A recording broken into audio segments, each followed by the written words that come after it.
hair. Recording. Are we recording? We're good. I don't, dude, I don't know what's going on with your hair, man. Sean informed me just as we sat down babe, to film that my hair is What am I supposed to do about it? Which I love that you're supposed to be prepared. You're supposed to come in here I thought it was prepared. Apparently I'm not. Well, however, I have not had my hair done since.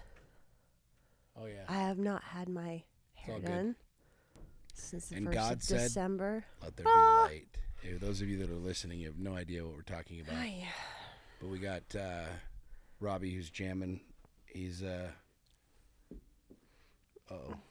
I think you can unplug that one. We're unsupervised and then plug. tonight. That's the plug for the camera. Oh, is it? I think we're fine, bro. Fuck it. Fucking send it. We're going to just send it. Don't worry about it. Yeah, we'll get another. We'll get a thing. Maybe it'll make my hair look better in the dark. Power strip. So we can plug a couple things in. Don't worry about it. Leave it.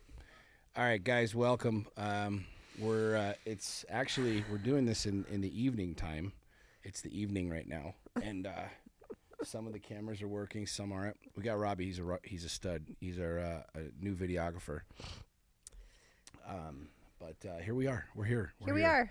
So, babe, you had something that you were talking about earlier. Yeah. And so I'm gonna have you kick off everything today. Do you want to kick everything off today? Sure. Do you want to tell everybody what we're going to talk about? Because it's a great thing. It is a great thing.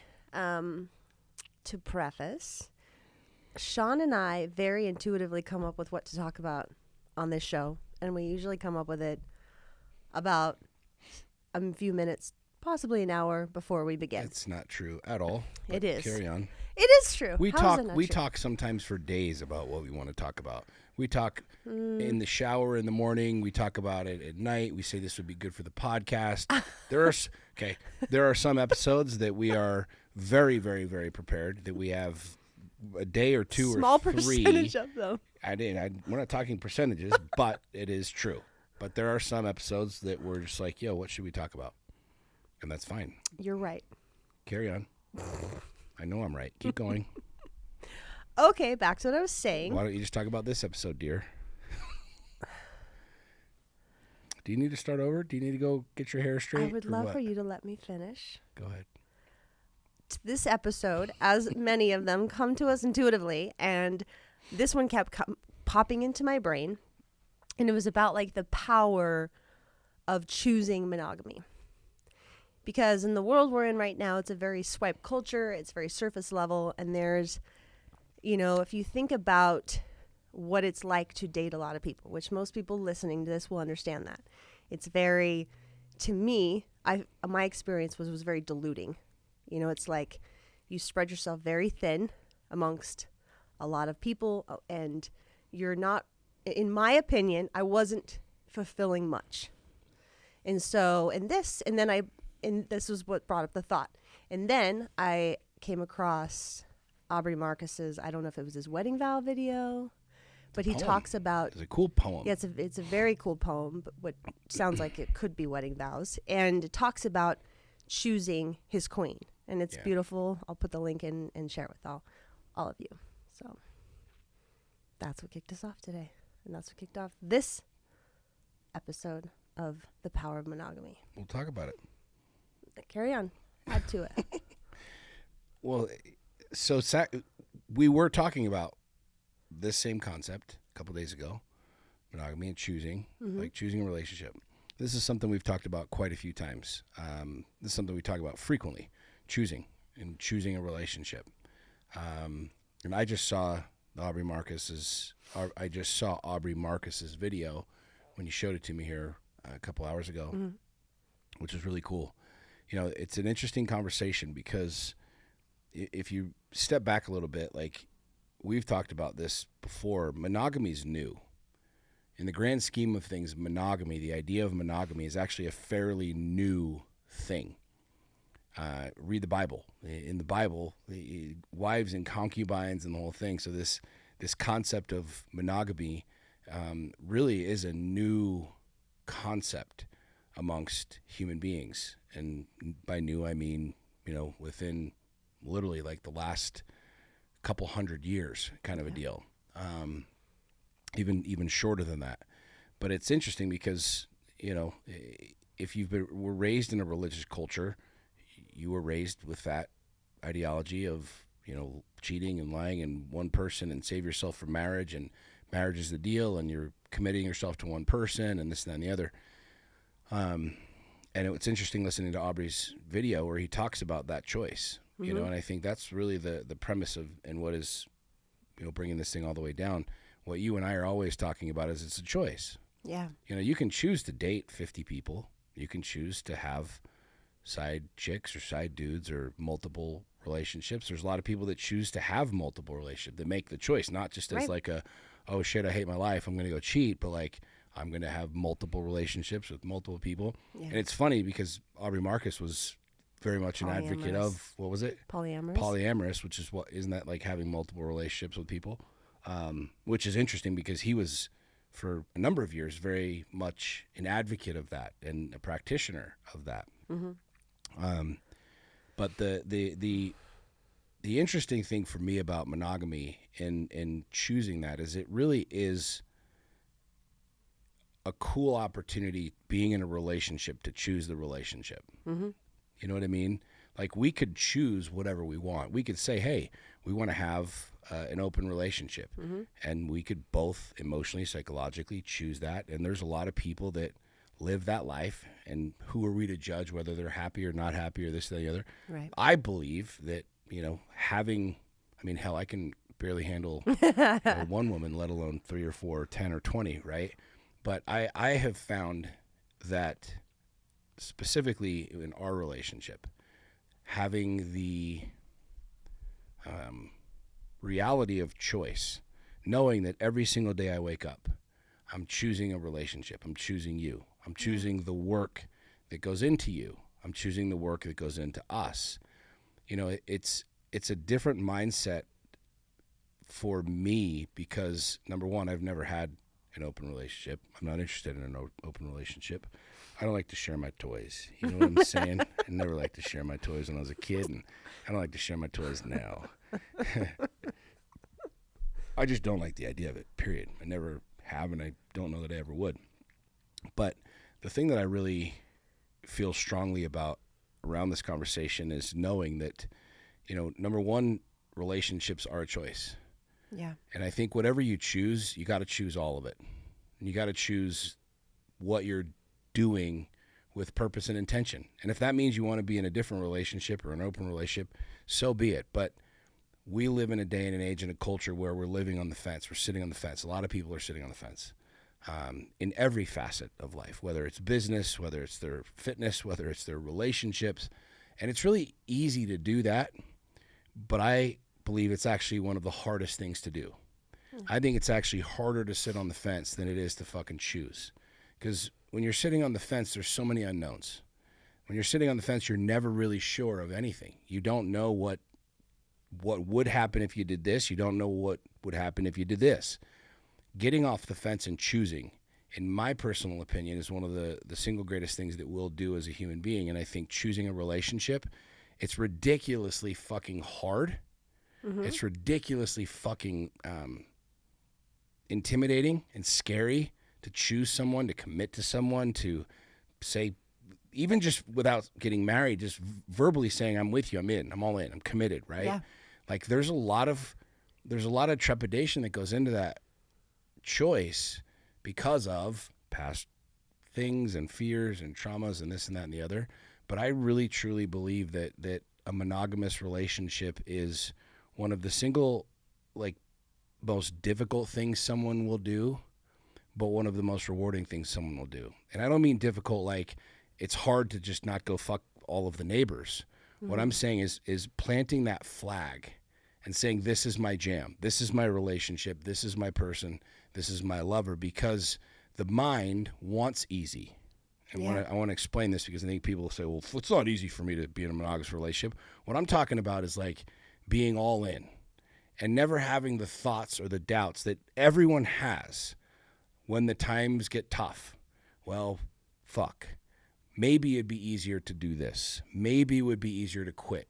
Maybe it would be easier to go here. Maybe it would be easier to go there. Maybe it would be easier to sedate, whether that's with, drugs or alcohol or, another human being or work or anything. And I think I want to make sure that people understand when I say that choosing a monogamous relationship is difficult, that's what I mean by difficult, is we're programmed to run when shit gets hard.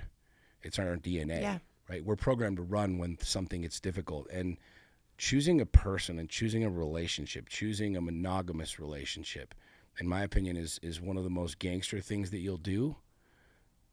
It's also one of the most difficult. But I believe, for me, knowing the work that I do to choose our relationship every single day, it pushes my mind into a depth that I've never been to. Because most of my life, to be completely candid, I've taken easy routes. It's been easy to go here, to go there, and like you said, we live in this swipe culture. Yeah. Oh, well, you know what? We were doing great, but you said this one thing, and I got pissed off, and so now I'm just going to turn my app back on and swipe, and I'll find something else to take my time and my energy, and that's, again, living on that fence, never actually planting your flag. But, I really liked the Aubrey Marcus's video, and, again, we'll put the link in here for you guys to watch, but he talks in there about, being one. And some of the similarities of seeing each other, and having that insight to each other because they're both choosing it. And I think that's something really important for people to understand is I can't control you, right? A lot of people I feel have a lot of fear around monogamy or being in a monogamous relationship. And what I mean by monogamy is like choosing a person. Like I want to break it down to the even simpler thing. Like you think of that word, but just choosing a person. There's a lot of fucking fear around that. There's a lot of reservation around that. What if I missed out? What if I missed out? What if there's something better? Not just that, but when you do it, then I'll do it. Or when you're all in, then I'll be all in. So until I feel safe enough to be all in, I'm not. Until you give me a reason to trust you or go deep enough, I'm always going to kind of hold on to a card, or I'm always going to have a door open, or I'm always going to have like a side thing. And I'm not just talking about a side person. That might just be an exit door for you to fucking run. Yeah, it's like having your foot in the back door. Right. And Cortez said it best when, they landed wherever the hell they landed, and he told his general to go burn the boats. Yeah. He's like, burn the boats. He's like, why do you want to burn the boats? He's like, because then we can't retreat. Yeah. There is no retreat. And there's really like, maybe this is hard to talk about with words. I get it. I understand it in my mind. But like, there's really a cool reality in our relationship because I can't control you. I can't control how in you are or not in, or whether you love me or don't love me, or whether you want to keep investing or not. I have no control over that. None. Zero whatsoever. But I have 100% control over where I show up. Yeah. I have 100% control for me being all in. I have 100% control of my monogamy and my choice to be monogamous and my choice to be here. And, Jocelyn Harward, was it Jocelyn or was it, who said it Lionsden Live that they weren't a cheater, they chose? Oh, it was Joss. Yeah, it was Joss. Joss says all kinds of stuff that I just love. Yeah, she's a boss. Talk about her and Jason a lot. Yeah, they'll be on here soon. Yeah, but she talked about how like, she doesn't. She's not a faithful woman because of her husband. She's a faithful woman because she's a faithful woman. Like it had nothing to do with anybody else or any circumstance. She was a faithful woman. And that was I wanted to reference that because I choose to be all in with you. Yeah. And whether and again bringing this kind of full circle from me and my interpretation of Aubrey's video and just this conversation is like I choose to be here. I choose to be monogamous in my thoughts, in my mind, and in my physical reality with you. And I don't have that connection based off of what you do, what you say. And I think this is really the underlying message that I pray people get out of this is choosing this. Is for you as an individual choosing, to be all in or to be wherever it is that you want to be. And again, I'm not telling you what to do with your life, who you want to fuck, where you want to be. It's totally up to you. But like, there's just something really powerful about going all in with yourself and choosing something that is scary, choosing, for me, monogamous relationship with you versus staying single in a swipe culture and never getting off the fucking fence. I truly believe, looking at my life personally, how rapidly it's growing, how rapidly it's advancing. A lot of that came from that choice. A lot of that came from saying, all right, I'm going to do one of the scariest things that I could do, and that's to commit to this woman. And I look at literally everything that's happened in my life over the last 18 months, and it's because of that. Yeah. I attribute it to that. I attribute it going all in. Yeah, that's really what I wanted to share is that, you know, a lot of people look up to you. And, you know, you're this very alpha guy, and you are very charismatic, and, you know, you're a person that could have easily chose to not do monogamy. But you chose for a very, very conscious reason. And it wasn't because you didn't want to have options, or you didn't want, you know, it's like you knew what you could accomplish when you had a queen. Right. And you wrote about this before I was even in the picture. Right. This was something that you had a lot of conviction around and a lot of heart with. And I always admired that with you, even before I knew you, that you truly felt that. And I feel like, you know, nowadays it's almost discouraged that like people don't commit. Like even when people get engaged, you're always like, wow, they actually got married. You know, it's like, it's one thing to, I proposed, and now I'm off the hook. Tons of people that have gotten engaged and been engaged. Yeah. Some of them a handful of times, but. And given like, you know, whatever, like we're not judging if you don't get married. It's just that there's so much power in that choice. Yeah. And we really are advocates for it. And I know a lot of people, especially in our space, we have conversations where they're struggling to find a source of like, why go all in? Like, why do this monogamy thing? Why even get married anymore? So it seems to be harder and harder to find, you know, real faith in that. And it is with a lot of things. It's the same with health, and it's the same with, I mean, the whole world right now. I feel like it's like we're being encouraged as a whole to go to scarcity and go to minimal effort. Minimal like effort. Play very, very, very, you know, like surface level. Don't go deep, because God forbid you be empowered. God forbid you channel all that energy and actually create something epic, because then you're going to be outside the box and possibly difficult to control. Well, look, man, I mean, this is an interesting topic. I don't want to say it's a difficult topic. It's just really, a lot of people want to come on this conversation and talk about the morality of it. And the Bible says, and this says, and that says, and that's fine. Like, I don't give a fuck about that, man. You guys can take whatever moral high road you want. That's fine, right? Yeah. I'm nobody's judge, and there's a ton of people, and I know this because I get hit every fucking day with all the Bible thumpers saying, well, it's my job to tell everybody they're going to hell. It's my job to tell everybody they're doing it wrong. I don't believe that. I've never subscribed to that, and I know exactly what the Bible says because I was an ordained minister for 2 years, and I've read that fucking book cover to cover multiple times. And so, like, stripping that all away, like, you know, what you said is true. It's the same thing for you. Like, anybody listening to this that is single, you know, it's not hard to be single. It's not hard to go on a date every night of the week. It's not hard to date somebody for a month and then call it quits. It's not hard to do that, right? But I truly believe that when you strip a lot of the social conditioning and the programming and playing it small down, like, I really believe that everybody wants a deeply rooted relationship, a deeply connected relationship. But to get there requires a fuck ton of work. Yeah. Number one. But number two, you know, I really do think that the more we put on this bravado of like the single life and the easy life and the superficial life, the harder it actually gets. Because I'm with you. Like, I dated multiple people at one time, and it's not easy. No. You think it's easy, and it seems fun, and it's cool because, like, you know, you do this or this and this, but like at the end of the day, it's actually, I think it's really difficult because you're juggling energy. You're literally throughout the day messaging 3 different people and trying to keep some sort of connection and positivity and movement, you know, in a relationship of sorts. Call it whatever you want. You know, and you look at some dudes, you look at the Hugh Hefners of the world or the Dan Bilzerians of the world, and, you know, they're globetrotting with chicks and whatever, and cool, man. Who am I to fucking judge what they do? Right. But I do believe that if you're listening to this and you're someone who really wants a relationship, Like, you really do want the monogamy life. And look, hey, you want to fucking go get wild in Vegas for a weekend? Who am I to judge, right? Whatever.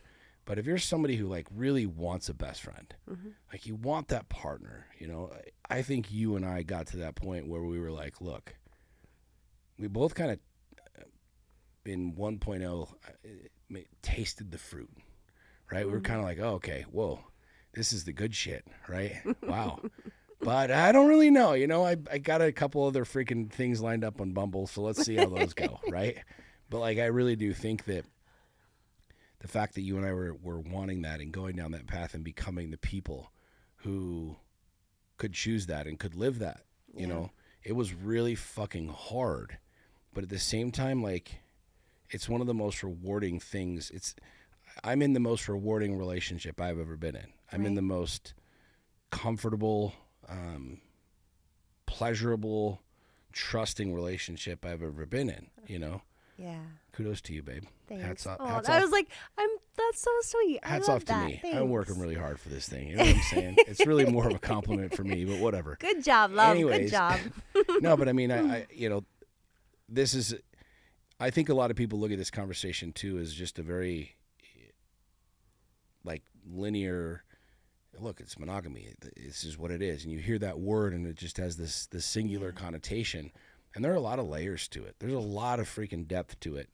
And I really do believe that as we evolve as human beings, that we do more and more and more, like, that we want that. I think in our deeply rooted DNA, I truly believe, my belief system, and this isn't in the Bible, this isn't whatever, I truly believe that in order for us to truly encapsulate what our godlike potential is as human beings, I truly believe that happens when you unify with another human being. I agree. Whether it's, you know, king with the queen, queen with the king, whatever it is, I truly believe that in order for us to fulfill and live our, like, divine opportunity, I'm not going to say destiny, because fuck destiny. Who the fuck knows what destiny is? But our divine opportunity for us to truly live as gods, for us to truly live as royalty, for us to truly have that deeply, deeply, deeply rooted connection with you know, divine power. I think that I believe that happens when we go all in with another human being and we unify. And I think at the end of Aubrey's video, that's what he talks about. He's like, we are one. Yeah. And I'm not talking biblical one. It's not like codependent. It's not codependent one, or just because we signed a piece of paper or said I do in front of our friends. It's truly choosing to unify with another human being. Right. Well, I've shared this twice actually this week. It just popped in my mind and I've shared it, this phrase, but truly what this means is, you're my greatest spiritual teacher. And that sounds very hippie and light. That is not hippie or light. That is like knock down, drag out, rip my guts out, rip my heart open, throw me to my knees, in all the tears, in full surrender. No, this is like a very, very holy shit experience for me. This relationship, because I chose to burn the boats, I'm all in. It is, you know, when you're single, you can really get to a good place. You can really get to a good place on your own. And then when you introduce a partner who's your forever partner, and you get to reflect your shadows off of this other person, and you get to really see yourself in the reflection of another, it's a level that I don't believe one can get to without the complementary partner. And in my experience, this is why me personally, in this especially the last year, not 2 years, I have completely grown, and I thought I had really grown into something that I'm very proud to see where it's going and what it's creating in this union together. Like, there's not a day that passes that I'm not extremely proud of it, because for a long time, you know, I thought I was doing big things, and I'm really, it's something, and I am very proud of the choice that we made, for sure. I think the idea, you know, when you talk about complementary and you talk about the other person, and I don't know that I like the whole mirror, talk about mirror. I don't know. I haven't wrapped my head around that yet. I don't necessarily believe that. in the context of like you're my mirror, like you are like me and I am like you. No, that's not what I mean by it. I know. Oh, I'm just okay. saying like you're not saying that, but the mirror thing, right? Sure. What I'm getting at is like I don't like a lot of that mumbo jumbo. You know, like shit. the buzzwords of the what, day. What I'm getting at, the thought process behind this is like I can only learn so much by myself, right? I can only learn so much about myself and test myself while I have other doors open. I can only learn so much about myself when I'm energetically, or emotionally, physically in multiple places, right? And what I mean by that is like when you're single or when you're dating and you have different energies spread other places, I can only go so far, physically, emotionally, psychologically, spiritually. But when I made the decision, like I remember vividly, I know exactly where it was, where I was like, I was terrified to go all in with you. And it was like that, you know, I knew that we couldn't work not being all in. Right. And it was terrifying, right? It was terrifying from a personal standpoint. It was terrifying, like emotionally. It was like, yo, like, are we going to do this? Like, how am I going to do this? What am I going to do? Like, is this really what you should do? Is the timing right? All of the fucking questions, right? What I'm getting at is like, when you commit to somebody, right, call monogamy, when you're in a monogamous two-people relationship, like, you have to solve problems that you can't solve without having that person there. I believe this, 100%. So when I talk about the divinity of a relationship, when I talk about being in a monogamous relationship, when I talk about not having other outs or doors open or anything like that, like, it pushes you into a space that I don't think you can go to or you could ever get to being single or just being in a sitting on the fence relationship. Yeah. Do you know what I mean? Which is why, you know, the conversation around being all in is really scary for some people. It was scary for me. It was terrifying for me, right? It's scary. However, if you look at the flip side of that, that action is what causes or is the trigger to all of those doors opening. And behind those doors are the depth. Behind those doors literally is the strength. Behind those doors is the insight to growing massive wealth, growing massive depth, growing massive personality and individuality. Behind those doors is literally like the gateway to having everything. You hear this a lot, and there's have it all lifestyle and have it all this and have it all that. I believe it. I truly believe that, like, when you declare and live all in, you can have everything that you want. But it's so fucking terrifying to go there and to go down that path. And I really do believe that, like, I can directly pinpoint so many of the things that have happened with me personally, with our relationship, with our businesses, the whole thing happening from me declaring in that singular moment I'm all in and choosing a quote-unquote monogamous relationship, you know, with you, and choosing this relationship, you know, with you. And at the same time, it has been one of the fucking hardest 18 months, most challenging, I should say, most stretching 18 months, like, I think that I can ever remember. Me too. Absolutely. Including my darkness, including after my divorce, including the heartache and the heartbreak and all that other stuff. It's a different type of hard. It's a different type of difficult. It's a different type of stretch. But, like, you know, the when you open those doors and you go past that fence sitting into that place, it's really magical. Like, it's really, really, really magical. You'll find out things about yourself that you didn't even know existed. You'll see strength in yourself that you never knew was there. You will open up things in your own heart and your own soul and your own mind that you, like, didn't even know was real. You didn't even know was there. You know what I mean? And it really just comes down to that monogamous choice. And again, whatever that is for someone, or whatever you choose to believe in that, like that's where that goes. That's what's behind that door. Yeah.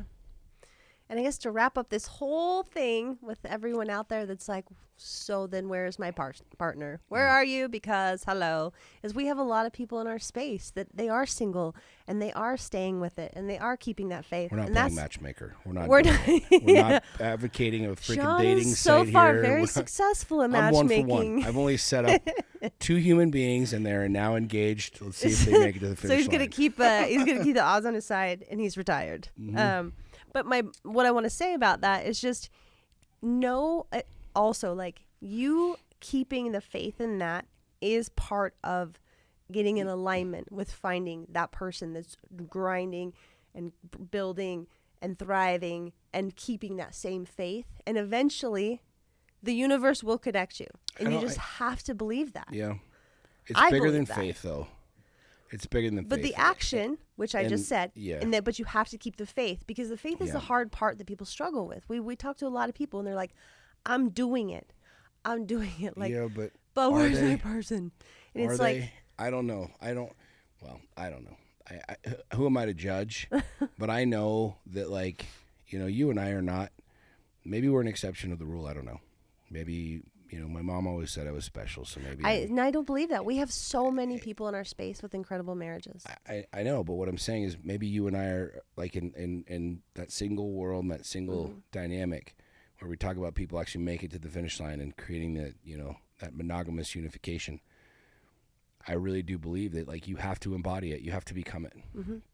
And a lot of people don't, and a lot of people won't until someone else does. A lot of people will sit on the sidelines and date, and perhaps be skirting past people that they could have a dynamic with because they're not willing to go all in. Yeah. Because they're not willing to go all in. And maybe there's truth to it, maybe there's not, but I believe that, like, you can have all the faith in the freaking world, but as the good book says, faith without works is dead. Mm-hmm. And you can believe and believe and believe and believe, but so long as you're sitting on the sidelines, or so long as you're sitting on the fence, you're never going to get there. Yeah. And it will not happen by someone else doing it. No, you have to trust yourself. You did not make me go all in. No. I did not make you go all in. I did not create an ultimatum. You did not create an ultimatum. No. There was none of this, well, like, hey, look, we're either going to fucking get married or this is it. And I was like, oh, shit, well, I guess we should do this, right? Yeah. It was without question, like, that stretching and pushing, like, into a place of really, really, really uncomfortable land, and then making that choice and making that decision. Because for all intents and purposes, the way it was written, like, you and I should be like, yo, peace the fuck out. I'm out of here. Right? Multiple times. Oh, yeah. Multiple times. Yeah, for sure. In those moments when it was like, fuck. Okay. Is this another sign? Is this another, like, kick in the dick? Is somebody, like, out there going, punching me in the face saying, okay, hey, do this or hang on or whatever. It was that uncomfortable. Like, have a lot of faith, but do a lot of fucking work. Yeah. Do a lot of work and get really, really, really uncomfortable. Mm-hmm. And trust yourself. Like, when I went all in on it with you, like, I just burned the boats. You weren't even burning boats. I just, like, I'll just wait on the beach until you either join me or you don't. But I made that choice for myself, that I wanted to be monogamous with you not long before, like a month before you were with me. And that was fine, because that had nothing to do with you. It was fully to do with me. Yeah. I'm very grateful. Monogamy. What an interesting. Oh, here's another thing too. I was going to say. We're not done. No, we're done. But I want to say one more thing. There's a really, really, really good book, and I know that you studied anthropology and I did. Whatever. It was my college major I was working on. There's a book called Sex at Dawn. That's really good that you guys should read. Now, listen. I don't love it. Here's why I like it. Is it explains very much the DNA. We have, again, we don't have to open up this can, because we could go down a lot of rabbit holes with this, and I'm trying to not go down some of them. Okay, I'll stop. But, like, the when you talk monogamy and you talk morality and you talk about, Western civilization and our culture and our religious culture, there's a lot of interesting shit swirling around in there, right? Again, something that's very new that you know, the book, the reason that I'm suggesting the book is because, to give you an example, we've talked about this, like the idea that man doesn't think about other things, that a man doesn't think about another woman or having sex with somebody or carnal, quote unquote, devilish thoughts or whatever. Yeah. There's some idea out there that a guy who thinks about another chick being hot or thinks about this or thinks about something else is this terrible, horrible, morally corrupt thing.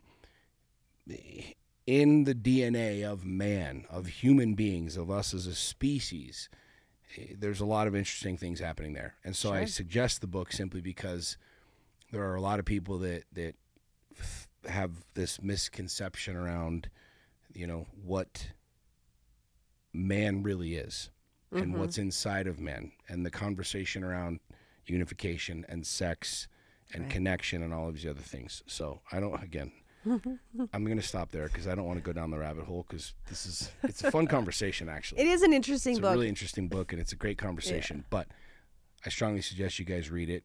It's a good insight into... I'm pretty sure you suggested I read that before we even dated. Did I? Because I read that. Did you? Yeah, like... I probably did. It's a great book. Somebody suggested it to me. Yeah. I had a really hard time with it. I had a hard time, you know, around sex and connection with other people, and the dynamic of sex. It was an interesting thing for me personally. Again, we don't have to go. We can talk about this in another episode, because this is, again, like a lot of lessons that I learned about myself. But, like, you know, it talks about the primal nature of sex. Yeah. Not only with human beings, but other species, and how we're very much alike and very much the same thought process as other species that don't have monogamy or have the alpha of the tribe and the, you know, the collective and the whole thing. Anyways, I don't know why. I'm not going to go down that rabbit hole, but it's a great book. Read the book. We could tell all kinds of funny stories about. Yeah, that's the thing with a conversation like this is there's 10 different ways to approach it. You talk about it from a moral standpoint. You talk about it from a social standpoint. There's a lot of different things. Oh. Did you say everything you wanted to say, babe? I would just had a flashback of all the things that I had to do in college with my anthropology classes and how interesting it got. And Like what? I did a report on the bisexuality in animals. Hey, That's a thing. That's what came to my mind. But we won't share that. I'll save that for another day. I think monogamy is fantastic. I don't think it's very difficult. I think that it takes a lot of work. I think that if you take a lot of the things that you think you know about it, and a lot of things that you were probably taught about it from early Very age, scarcity mindset. there's a lot of scarcity around it, and a lot of weird things that we've been told, Yeah. and that have been shared with us our lifetime. And I feel like, again, we're probably a lot like a lot of other people, but it's a really cool, beautiful, powerful choice and action. And I think it's very, very divine, and it takes a lot of work, but it's also very, very, very rewarding. Yeah. There's a lot of reward. There's a lot of benefit. There's a lot of beauty in the choice of unification and monogamy. And you can go so much deeper into intimacy with a singular partner than you can with a lot of partners. I agree. I mean, and that's where I think that's not just sexually, but yeah, everywhere. intimacy is a lot of things, and the scarcity behind it is that, oh my God, I only have one person. Do you have any idea how fascinating one human being can be? Oh yeah. I mean, you can go to a bus stop. You have so many moods and so many levels to you. Oh, I am like 3, 5, 10 different Saxon women. that shows up every day. It's fucking fascinating. I'm very we're going to say multifaceted. Oh boy. Not multiple personalities. I don't know. It's all good. It's all fun though. No, it is true. You know, I had a lot of stories around it myself. You know, I swore that I would never get married again. I was like, I'm not gonna get married again. I don't need the government. Oh my gosh, piece of paper and all that. Would. Huh? I so thought you would. I was totally even before I whatever. actually knew you. I thought. Yeah, but now it's just like I wouldn't have it any other way. You know. You're the best snuggle week of your life. or weekend. This is the best snuggle weekend ever. I know. I don't know why. You should check the charts, babe. Check the moon, the stars. I'm hormonal right now. Maybe that's why. it. I just have like pheromones going. Jesus. Makes snuggling so good. I don't know what it is, man. But it was good. Good snuggle weekend. Oh, all right. Lordy. Anything else, baby? I'm glad that you wanted to bring this up. Again, somewhere here in the podcast or in the description or whatever, we'll put the link to the Aubrey Marcus video. It's a good video. Yeah. I think it was just the poem that he wrote for his wife. Yeah, it's beautiful. He's got a rad creative team that did a cool video for it. So I think we should continue to do our podcast in the daytime. I'm a little sleepy tonight. So. Sleepy? Mm-hmm. So thank you all for being with us. Good night. Okay, bye. Bye.